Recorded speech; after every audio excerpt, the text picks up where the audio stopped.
Vera, eu primeiro queria te apresentar para quem está nos assistindo. Você escreveu um livro chamado Criar Filhos no Século XXI. Maravilhoso tema. Dirige um instituto, que é o Instituto Gerar, cujo guideline diz o seguinte: enfoque na permanente articulação com as questões do mal-estar contemporâneo. Entendemos que os atendimentos públicos, os estudos de gênero, o diálogo com o feminismo e as discussões sobre representatividade negra são temas importantes na transmissão da psicanálise em nossa época e em nosso país. E só para concluir essa apresentação, a Vera é psicanalista, mestre e doutora em psicologia pela USP e atende em consultórios jovens e adultos. Vera, boa tarde. Boa tarde, Boris. Prazer em encontrá-lo. Sabe que recentemente eu entrevistei o Vladimir Safatli, o filósofo, e ele disse o seguinte: ele disse que é impossível uma sociedade que consiga naturalizar essas mortes como a sociedade brasileira. A fala dele literal, eu até anotei aqui, é a seguinte: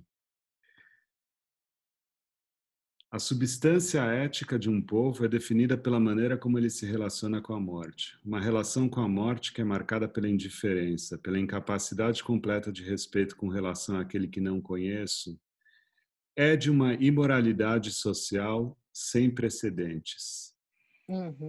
Como é que eu, como pai, posso agir com a minha filha num contexto social desses? É uma dúvida mesmo.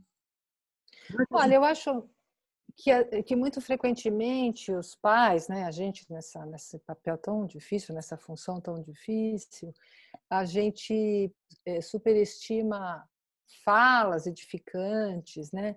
Mas na verdade as crianças elas estão muito atentas, muito porosas para pequenas atitudes, para pequenos gestos. Então você fala assim, não, imagina. Todo mundo é igual, imagina, nós somos bons, olha, a gente tem um culto religioso que a gente frequenta e que a gente, Deus, né? Mas a criança, ela saca, né? Ela saca que a empregada que cuida dela, às vezes fica até mais com ela do que os pais. Eu não vejo nada, a princípio, de errado nisso, mas essa pessoa tão importante na vida dessa criança entra por uma porta diferente, frequenta o dia inteiro, mas come uma comida diferente, ou é tratada com desprezo, às vezes escancarado, às vezes muito delicado, né? Quer dizer, a criança vai percebendo, e às vezes a criança cobra a gente, fala assim, nossa, mas você fez tal coisa, né? Você jogou esse negócio reciclável no lixo comum, vamos usar um exemplo bem... Mas assim, elas estão de olho para ver se o que a gente fala que é tão edificante, se aquilo compõem com os gestos. E quando elas não estão de olho, não quer dizer que elas também não recebam essa transmissão. E aí, quando ela vai ver, ela está repetindo uma coisa que ela nunca se perguntou o que era, que é pior ainda. Porque quando ela nos questiona, ela ainda dá uma chance da gente se rever e falar, nossa, é mesmo, o que eu estou fazendo? As crianças checam a gente, às vezes se aproveita e fala, nossa, né? Então, são nos pequenos gestos. Você está falando dos pequenos gestos. Dos pequenos gestos, e dos grandes também, mas é ali, né? Naquela delicadeza. Eu não li, o que importa é a pessoa, não importa o dinheiro, mas de repente a criança vê que o olho do pai e da mãe brilham quando falam de alguém que tem muito dinheiro. A gente é isso, né? A gente é um poço de contradições, mas o importante que eu vejo na educação é que os filhos possam trazer essas nossas incoerências, nossas contradições, nossas ambiguidades, né? E a gente possa escutar sem ficar muito defendido, né? Que a gente possa escutar, porque eu tenho duas filhas, duas jovens mulheres, né? E uma de 20 e outra de 23. E elas vivem falando coisas assim, não, mas mãe, isso daí é uma coisa que eu acho que isso é um pouco preconceituoso, isso é um pouco misógino, mas eu sou super atenta, né? E aí a gente fala, mas por que você achou? E a gente discute, entendeu? O que eu tento é aproveitar um pouco da visão delas para me repensar. e criar esse diálogo. Então, não tenho a pretensão de dizer, nossa, eu sou uma pessoa livre de preconceito. Isso é bobagem, porque a gente é totalmente criado num caldo de preconceitos, né? Mas a questão é a gente se revendo, e as crianças percebem se você coloca bota para valer o teu discurso, né? As crianças estão sentindo esse ambiente político que a gente está vivendo, elas sentem, né? Sentem, sentem. Mesmo que elas não consigam, e o que é pior, né? Não consigam nomear da onde está vindo esse estresse, elas estão sob esses afetos, até porque elas estão mais tomadas pelos afetos do que nós, porque elas sentem sem saber exatamente de onde está vindo, né? O que está se passando. E elas têm também, né, Morris, hoje um acesso às informações que a gente era incapaz de ter. A gente não abria o Google e pegava qualquer coisa, né? Quer dizer, a gente tinha uma peneira muito maior. O máximo que você sabia alguma coisa é que você ouvia na rua de algum amiguinho que trazia uma notícia. Não tinha esse... O jornal era uma coisa de adulto, né? A gente não se interessava. Então, hoje não, isso invade a casa, isso invade na TV, mas também nas redes sociais, né? É maciça essa informação, né? Agora, assim, por exemplo, com a desigualdade social, como ela se projeta numa educação de uma criança? Quer dizer, assim, como é que... Está difícil para a gente, né? Está muito difícil, né? Olha, fica fica subliminar, né? Quer dizer, a criança vai no clube, só tem gente branca, né? Os negros estão servindo, as pessoas que trabalham nas casas nas portarias são negras, e as que usufruem dos espaços são brancas. Ela vai num restaurante. Então, aquilo fica naturalizado. É a gente que vai problematizar, né? E a gente vai problematizar de uma forma mais ou menos ideológica. Quer dizer, então a gente pode problematizar dizendo, bom, essas pessoas estão aí servindo porque a gente teve... porque a gente está sofrendo ainda do efeito da escravidão, mas daqui a mais 200 anos vai estar todo mundo igual. Então foi só uma coisa que aconteceu lá muito atrás, eu nem tinha nascido, não tem nada a ver com isso, mas aquilo acabou, né? A gente, nós brancos demos a liberdade para os negros. Isso fez uma série de teorias raciais depois da abolição para manter o nosso status quo, e a gente tem, se a gente não tiver for proativo em relação às diferenças raciais, que não são diferenças biológicas, mas diferenças sociais, né, ligadas ao mito da raça, a gente não vai conseguir sair disso nunca. Então, a criança observa, ela naturaliza, um dia ela problematiza, por quê? E aí ela vai obter respostas mais ou menos honestas, né? Mais negacionistas ou mais honestas, que são sempre difíceis, porque, como eu escrevi agora na Folha, né, não é fácil a gente se ver a banda podre da história, mas é um fato. Assim como eu acho que não é fácil para os homens também se verem na sua opressão às mulheres. É difícil, mas o quanto antes eles puderem fazer isso, o quanto antes eles vão poder repensar posições e se questionar, né? Então, eu acho que é um trabalho diário de ouvir a criança e falar, olha, é isso, acho que tem uma história por trás, a gente pode pesquisar, não é ficar fazendo a gente não é pedagogo dos filhos, sabe? Acho que tem que tomar um pouco de cuidado com o pai e mãe pedagógico, sabe? É uma coisa esquisita. Mas a gente vai questionando o mundo junto com as crianças, não calando a boca delas, né? Porque tem coisas que a gente não sabe dizer, mas a gente pode ir pensando junto, deixar aberta a possibilidade de crítica, né? Eu acho que é um desafio especial para quem é pai aqui no Brasil, né? Porque, sei lá, você está andando na rua, para num semáforo, tem uma criança da idade da sua pedindo, fazendo um showzinho ali. É muito delicado, né? Como é que você se coloca numa situação dessa? Então, assim, na saída da escola tem uma pessoa dormindo na calçada, né? Então, eu tive um professor de química no colegial, imagina. E esse professor de química, coisa mais fofa, ele chegou e falou assim, eu não lembro mais o nome dele. Ele chegou e falou assim, eu queria fazer uma pergunta antes da aula, eu queria saber de vocês que vocês acham que as pessoas no Brasil são pobres por quê? E aí ele deixou a gente levantando hipóteses, né? Imagina, em plena ditadura. E aí pode ser assim, porque elas trabalham menos, porque elas são preguiçosas, porque elas são filhos de pobre, filho de pobre, pobre é, né? E aí ele deixou essa pergunta, ele não respondeu nada, né? E eu nunca mais esqueci desse homem que, nesse papel de professor, né? Que professor pode ser de qualquer matéria, antes de tudo ele é um professor, é um educador, né? Botando essa pulga atrás da nossa orelha. Porque, é claro, você pode ver uma criança no farol pedindo e falar, ele é pobre. Não, o mundo não está cheio de ricos e pobres? Não é assim que é assim? A vida é assim. Você pode falar assim, nossa, mas o que é isso, né? Por que uma pessoa é pobre? Por que uma pessoa tem tanto e o carro está blindado no farol e uma pessoa está em trapos, né? E não tem direito à escola? É assim? Será que pode ser diferente? Eu acho que é isso que o Safato está falando em termos de solidariedade, não está falando só desses milhares de mortes que a gente está assistindo, mas esse olhar onde o outro é igual a você, poderia ser seu filho, né?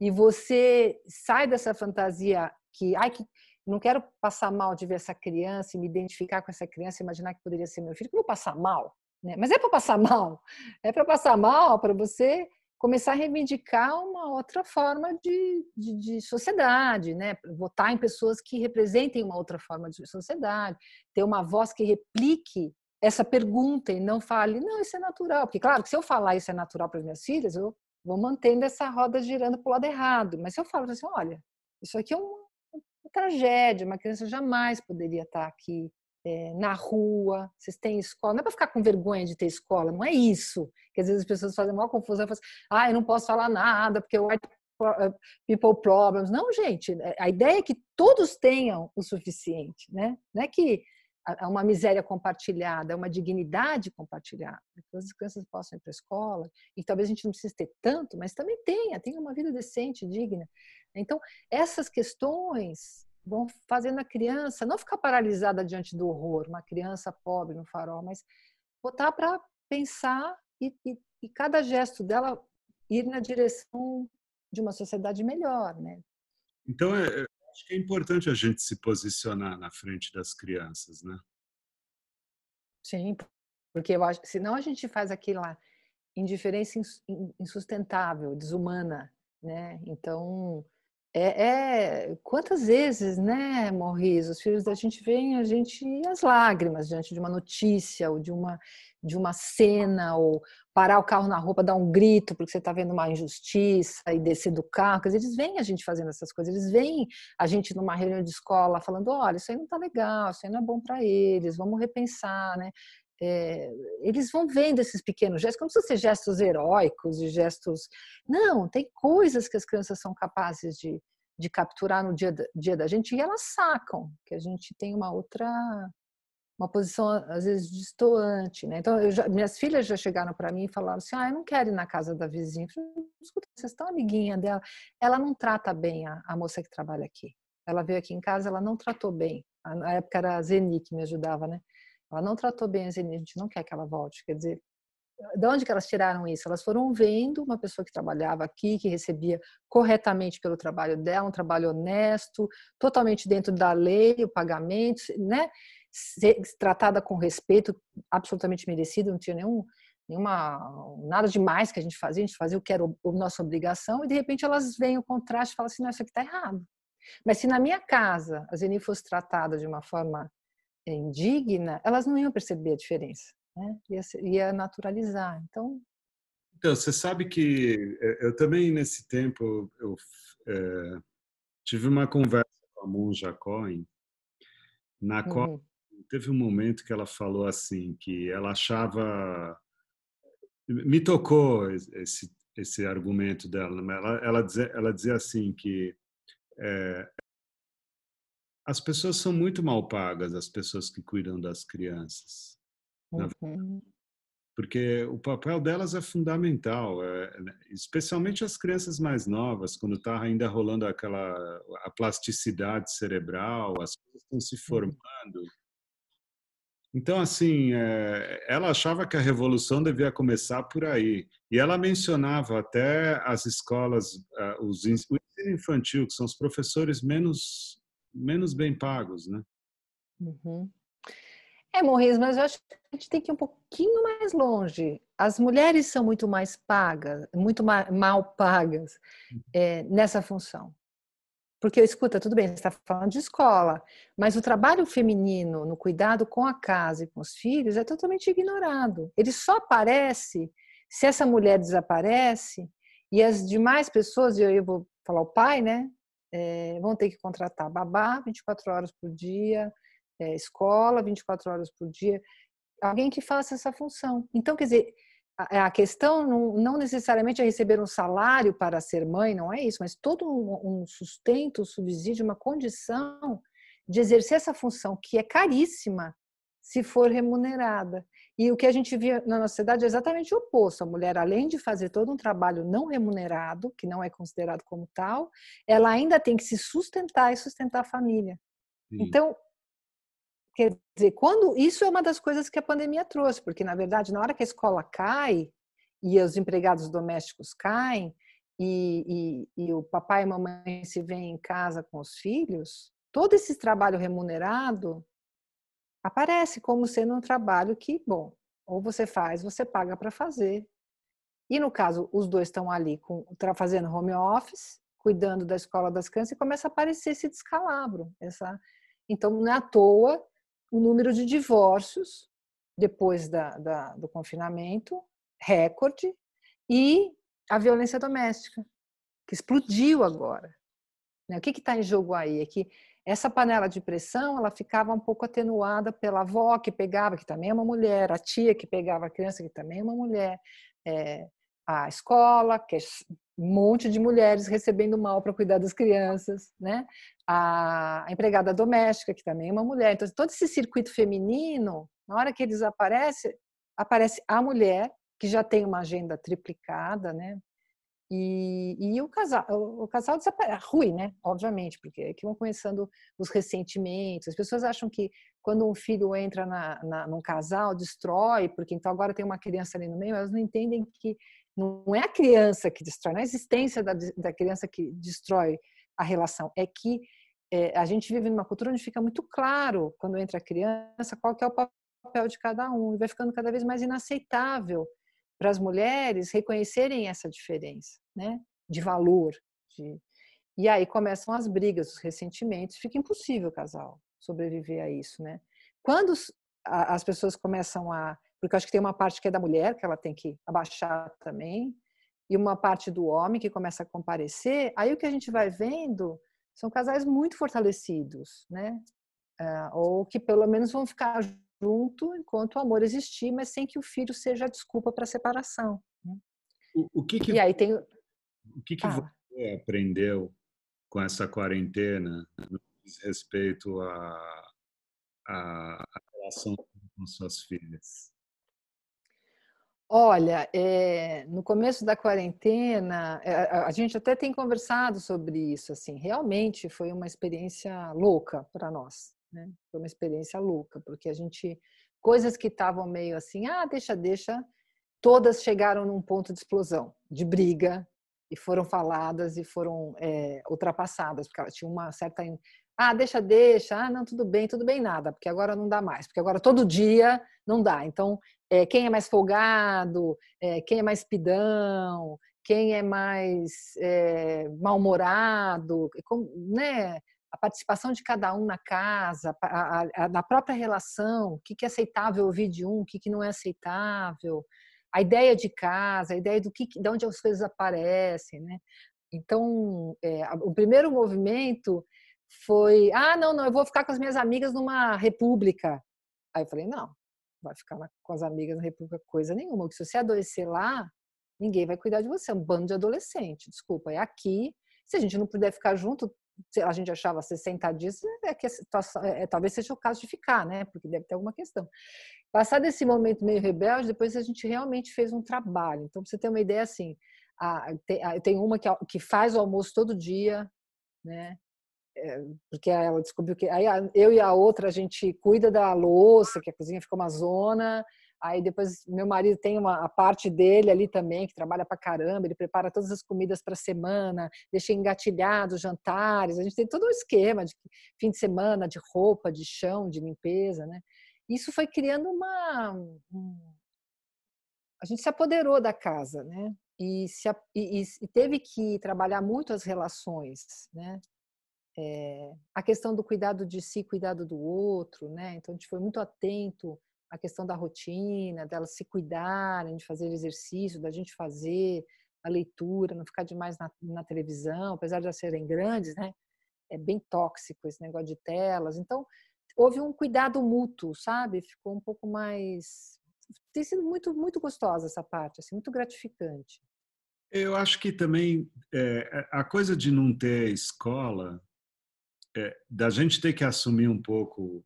É, Você falou de não ser pedagógico, né? Mas da gente assumir Uhum. um pouco, já no braço mesmo, a educação das crianças, é uma coisa Uhum. interessante também, né? Pelo menos viver um pouco dessa experiência. É claro que a gente preferia uma escola, né? Mas é interessante Uhum. viver isso no contexto de casa, né? Olha, estão acontecendo coisas muito interessantes. Por exemplo, pais que recusavam que a criança tinha dificuldade, porque a escola falava que tinha, falavam, não, imagina, minha filha não tem, a escola que não cuida. De repente, está vendo a dificuldade da criança, né? E está sofrendo com isso, mas também está superando. Fala assim, nossa, é só uma dificuldade escolar, né? Eu posso aceitar minha filha com esta dificuldade, né? Pais que não conseguiam perceber que a mulher fazia tanta coisa, porque afinal você fica em casa o dia inteiro. Fala, não, espera aí, dá um trabalho do cão, né? E também o inverso, né? Mulheres que não davam tanto valor para os maridos nesse lugar de cuidador, de quem pode estar numa certa presença, porque a mulher também ela se agarra num certo de lugar, só eu sei, que é um lugar de poder, né? Só o homem resolve as coisas lá fora e só a mulher resolve as coisas dentro de casa. Então, esse monstrenguinho também está desmontando, né? Porque as mulheres começam a perceber que os homens também sabem botar para dormir, que os homens também sabem fazer uma comida, que os homens também sabem cuidar de casa. Então, isso vai criando para algumas pessoas, algumas coisas vão se renovando na relação, né? Para outras pessoas vão se deteriorando. Mas é uma oportunidade de ouro, né, Maurício? É Eu uma tenho, oportunidade incrível. eu tenho achado. Agora, Uhum, sempre tomando cuidado para, assim, né, educação e sedução, né, que é uma coisa que você fala no livro, né, tomando uhum. a gente pensar em educação, mais em educação e menos em sedução, né? Porque essa é uma geração de pais que se tem a qualidade, e toda geração tem as suas qualidades e seus defeitos, né? Provavelmente nossos filhos vão fazer diferente do que a gente fez, assim como a gente fez diferente dos nossos pais. Essa é uma geração que preza a intimidade com os filhos, o que é bem legal. Acho bem legal você querer saber da vida dos filhos, porque já na geração dos meus pais, isso não era uma questão. Os pais não se metiam muito na vida pessoal, e esse era um pouco uma queixa, eles não se interessam, não é que eles não se interessavam, era uma outra mentalidade, assim, tinha uma ideia de que você dava a vida para o filho, você cuidava e o cara tinha uma privacidade, o que é muito bom também. O cara tinha lá a vidinha dele. A gente já está mais atento, ele está feliz, ele está triste, qual que é a questão dele, como é que ele está indo na escola, como é que ele está indo com os amigos, a gente está mais atento, a gente quer saber, quer conversar, quer saber a opinião, isso é muito legal. Desde que isso não tenha um efeito colateral que às vezes tem, que é querer ser amiguinho. Amiguinho do filho não dá, cara. Ai, não, não dá, pelo amor de Deus, não. Você pode ter uma relação super bacana com o seu filho, da melhor qualidade. Mas amiguinho é um cara que fala assim: ai, vamos faltar na escola? Vamos, vamos. Ai, vamos fumar uma maconhinha, não sei aonde? Vamos, vamos. Pai e mãe, bicho, não vão poder entrar nessa, entendeu? E amiguinho não fala, você tem que escovar o dente, cara. Nenhum amigo no mundo vai te mandar escovar o dente, vai te levar no dentista, vai te encher o saco pra você ir dormir na hora. É na contramão. A amizade é um jogo de aprontar junto, é uma outra intimidade, né? Você pode ter uma relação super amorosa com seus filhos, mas esse conchavo meio que no mesmo nível, isso não dá, né? Então, e acho que os pais eles confundem um pouco o autoritarismo, até porque a gente tem aí um certo pavor, né? Com autoridade, que a gente tem que marcar. Não, quem manda aqui sou eu, né? Desculpa. Isso é um fato. Isso é um fato. A gente pode até negociar, mas tem umas coisas aqui que eu tenho 30 anos de janela a mais e não vou deixar você fazer, entendeu? É importante isso. Eles se sentem seguros quando a gente bota esse freio, né? Senão eles ficam muito à mercê, né? Você está preocupada das escolas não reabrirem no segundo semestre? Olha, eu estou preocupada com o grau de estresse que os pais estão, como é que eles vão continuar estando dentro de casa com essa demanda muito grande, assim, porque, claro, se eles estivessem em casa com a vida ganha financeiramente, e é claro que a gente fala os pais, né, tem de tudo, tem gente que perdeu o emprego, tem gente que a empresa detonou, então essa preocupação financeira, essa insegurança é um negócio que cria realmente uma insatisfação, uma tristeza, um medo muito grande, né? Eu me preocupo com a extensão desse processo no qual as pessoas ficam confinadas, sem escapes, e o risco das relações deteriorarem. Eu não me preocupo tanto com a parte pedagógica da escola, que as crianças podem aí perder, porque perdem, né? Eu acho ao contrário, eu acho que a escola precisava considerar, a escola, a sociedade, o mundo, entender que 2020 é um ano que não dá para fingir que foi normal e que a escola deveria ter sido igual. Não, não foi. Então a gente vai ter que pensar, 2021, 2022, a gente tentar recuperar alguma coisa. Este ano não vai dar para fingir que é igual, né? Então, a escola também deve abaixar um pouco a bola e abaixar as metas, para não enlouquecer os professores, para não enlouquecer as crianças e os pais. Agora, eu me preocupo sim, não em termos de currículo, não, acho que é uma excepcionalidade que a gente teve esse ano, mas eu me preocupo em termos de saúde mental, sim, como é que vai ser para as famílias ficarem com as crianças de noite dentro de casa e para as crianças não se encontrarem. Eu acho que isso vai ser ruim. Mas não acho ruim, então, olha, então, não, vai ser ruim, vai ser sofrido. Não acho que vai ser determinante da vida delas, um trauma irrecuperável. Eu não acho nada assim em relação à humanidade, sabe? Mas vai ser sofrido. Acho que Eu acho que vai deixar marcas nas crianças esse tempo de quarentena e pandemia. vai deixar marcas em todos nós. O que não quer dizer, as marcas nem sempre são prejuízos, elas podem ser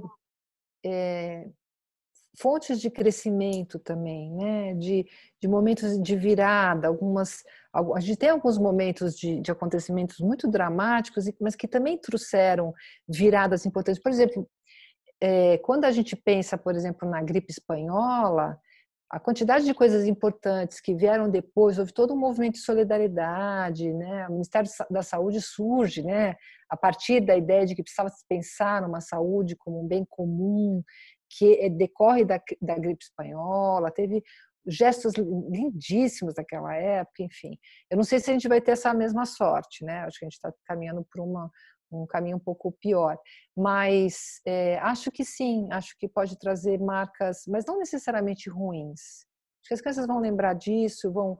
Porque também, sabe, Morris, é muito importante na educação e na vida a versão que a gente conta das histórias. Né? Você pode pegar uma mesma história e contar como uma coisa terrível que aconteceu, ou você pode contar a história com uma certa complexidade, né? Mostrar para as crianças que a gente ficou em casa, foi horrível, mas a gente ficou em casa pelo bem comum, pelo bem dos outros, pelo bem de pessoas que a gente nem conhecia.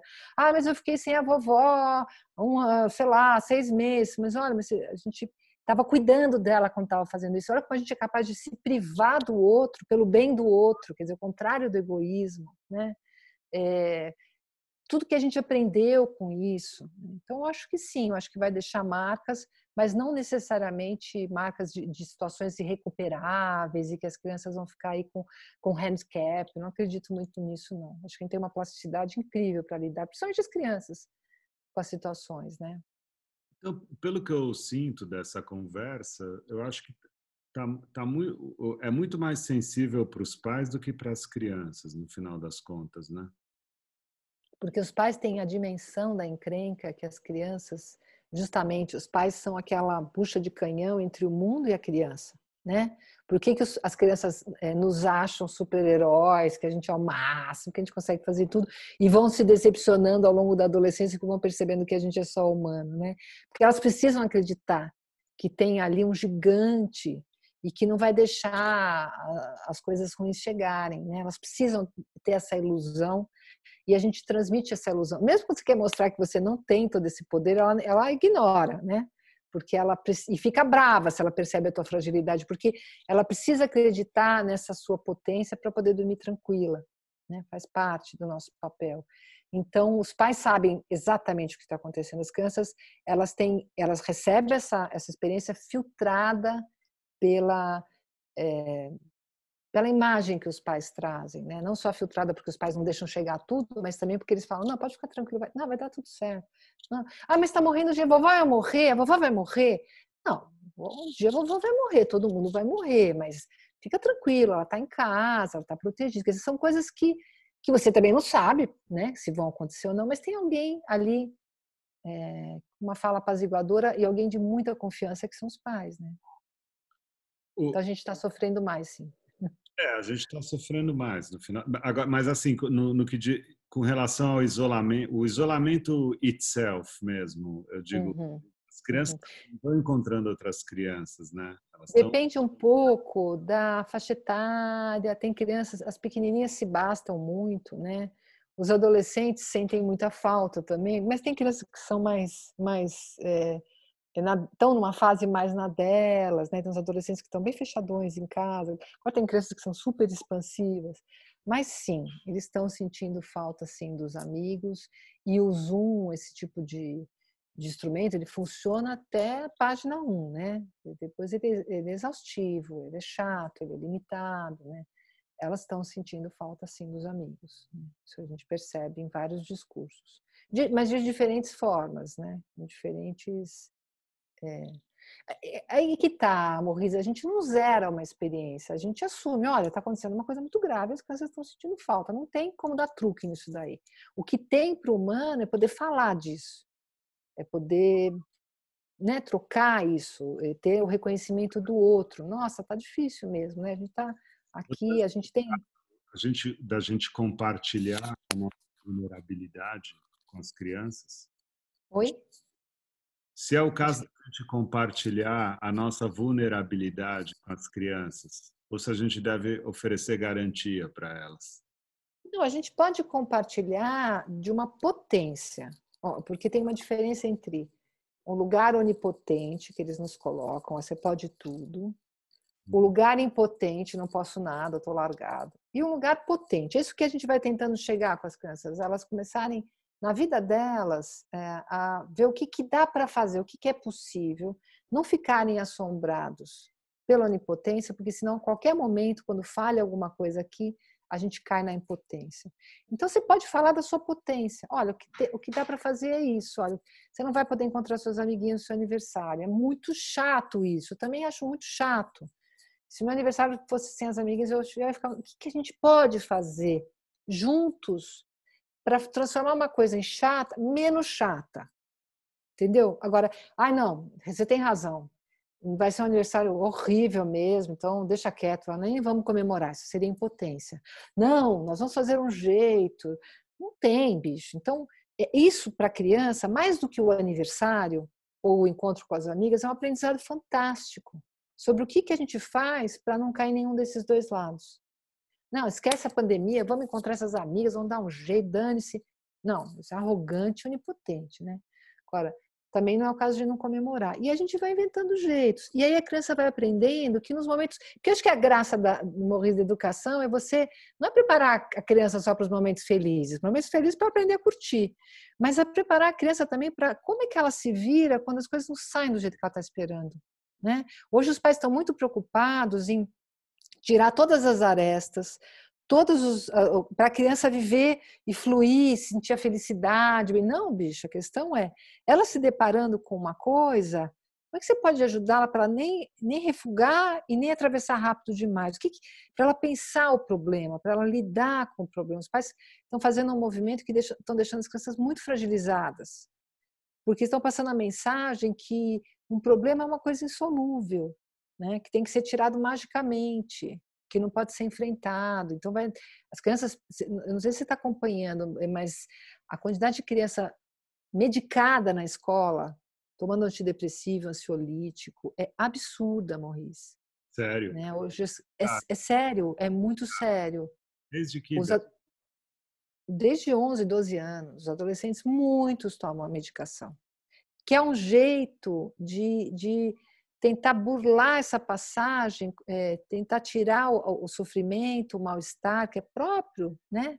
esse humor meio depressivo, meio disfórico do adolescente. Ora ele está mania, ora ele está se arrastando, que é próprio do adolescente, né? Tentar tirar isso de uma forma medicamentosa, ou a quantidade de crianças que pedem para não fazer a prova junto com os outros, porque tem um atestado dizendo que ela fica muito nervosa, então que ela quer fazer ela não quer fazer naquele dia, ou seja, tipo assim, pedindo exceções, porque a vida é muito difícil, sabe? Mas a vida é difícil, caramba! A vida é difícil, né? Então, que tipo de estofo os pais podem dar para que o sofrimento da criança seja reconhecido, não seja tirado rápido demais, né? Porque a gente vive também numa cultura onde tem uma fantasia de felicidade, que é um delírio total, né? O que você quer do seu filho? Eu quero que ele seja feliz. Putz, que coisa horrorosa, né, bicho? Porque se tem uma coisa que não está na prateleira é a felicidade. Quer dizer, olha o peso que a gente põe nos filhos, né? Mas você vai ter que ser feliz, seja o que você quiser, desde que você seja feliz. Parece uma frase tão do bem, mas é uma frase pavorosa. Porque se tem uma coisa que a humanidade não consegue é ser feliz. E eu acho que a Monja Coen fala muito isso também. Quer dizer, a gente tem momentos no presente assim de júbilo, de alegria, e depois a vida como ela é, e depois outros momentos. A gente só aproveita esses momentinhos. Esse estar feliz é delirante, né? É totalmente delirante, totalmente Instagram, né? E, então as crianças começam a achar que tem alguma coisa errada com elas, porque a vida não é que nem no Instagram. Tá todo mundo gozando no Instagram, só elas que não. Todo mundo se divertindo, todo mundo é lindo e magro, né? E aí a criança começa a ver que a vida dela não tem esse colorido todo, né? E não tem, porque não tem. Isso é propaganda enganosa, isso é consumismo, isso é...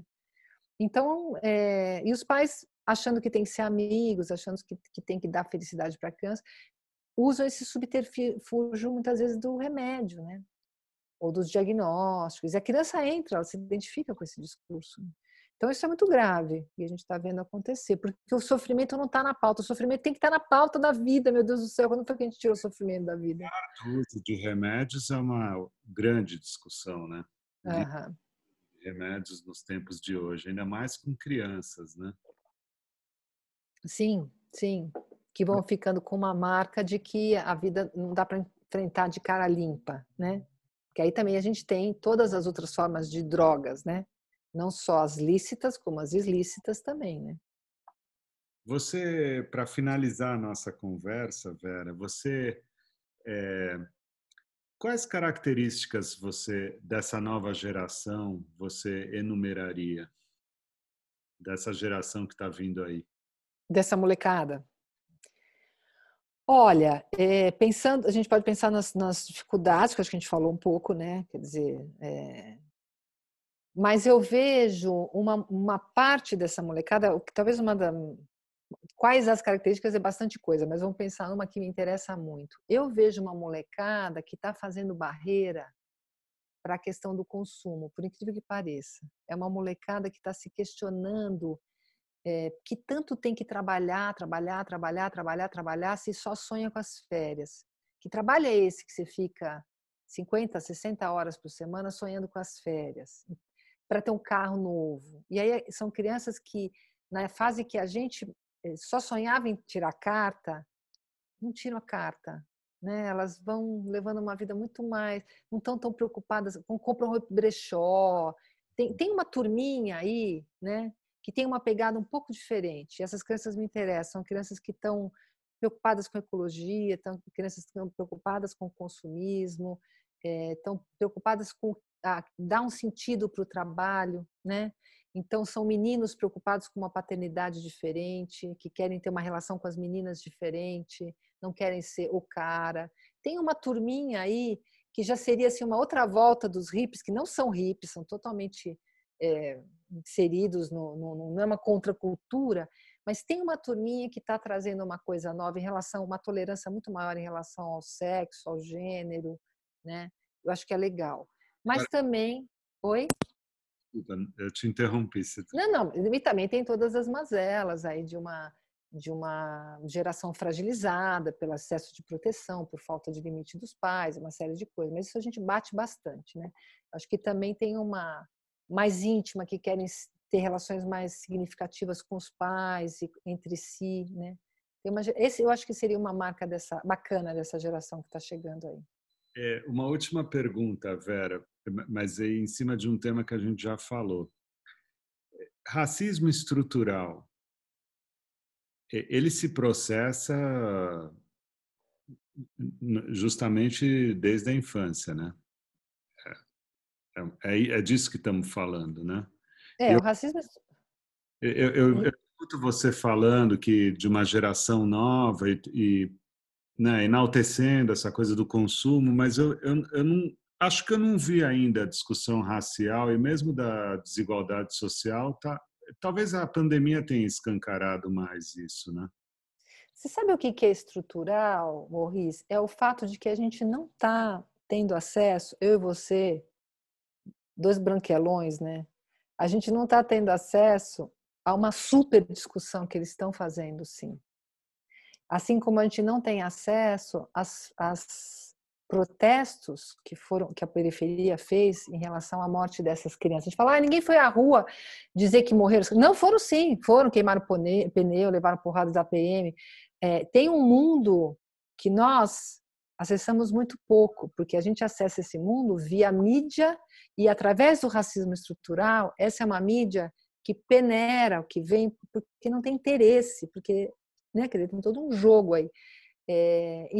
Mas tem muita coisa acontecendo. Quando eu falo essa juventude, eu não estou só falando da classe média alta paulistana, eu estou falando que tem uma juventude aí que está pensando as relações sociais, que está se movimentando. Quer dizer, quando a gente teve aquela onda, né, que a gente, em relação à educação, você lembra que fomos à rua muito recentemente, invadimos, era a onda, o tsunami da educação, que a gente achou que ia dar uma virada, foram as crianças do secundário, secundaristas que foram para a rua.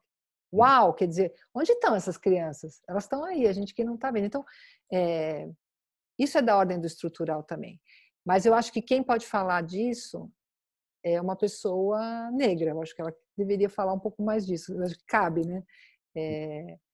Que tem um lugar de fala maior. Mas eu acho que eu posso falar aí como branquela, num certo lugar, pensando a questão da branquitude. Mas, sim, eu acho que tem uma molecadinha se mexendo, sim. Só que eles estão invisibilizados pelo racismo estrutural. Né? Não, mas se tem uma coisa no teu livro que eu achei interessante, quando você fala que cultuar um inimigo comum, no caso os brancos e ricos, sem levar em consideração o que pensa cada sujeito, é ignorar as diferenças individuais, né? Assim como as mulheres que fazem um feminismo contra os homens, que eu nunca me identifiquei com esse tipo de feminismo, acho que os homens têm muito a ganhar quando eles perdem esse lugar de poder, e os brancos têm muito a ganhar quando perdem esse lugar, porque a vida do branco parece que é boa porque tem uma série de vantagens, tem mesmo, mas é uma vida de alguém que sai de casa com carro blindado. Ele não é um cidadão, ele é um cara que tem lugares na cidade que ele pode ir, que não pode ir também, mas assim, no mau sentido, ele morre de medo de metade da população. Quer dizer, parece que é o poder do tirano, que está sempre paranoico. Quem que vai vir matar Júlio César? Que raio de poder é esse? Esse é um poder que é horrível para o poderoso também, embora seja pior para o escravo, né? Para quem está lá embaixo. Então, são poderes que quando a gente perde, a gente ganha muita coisa. Então, eu estou junto com os homens na luta pelo feminismo, porque eu acho que os homens percebem que eles têm uma paternidade melhor, uma relação melhor com as mulheres, amorosa, inclusive. Quer dizer, a gente tem muito a ganhar. Quem hoje quer ter ao lado de si uma mulher que não trabalha e que depende completamente? Os homens também não querem mais isso, porque isso é muito pesado. Que homem que hoje quer ser o cara que chega para dar bronca no fim do dia no filho e não tem intimidade nenhuma com o filho? Isso caiu, entendeu? Então todo mundo tem a ganhar com isso. Então eu acho que a gente vai junto nessa história, não é separado não.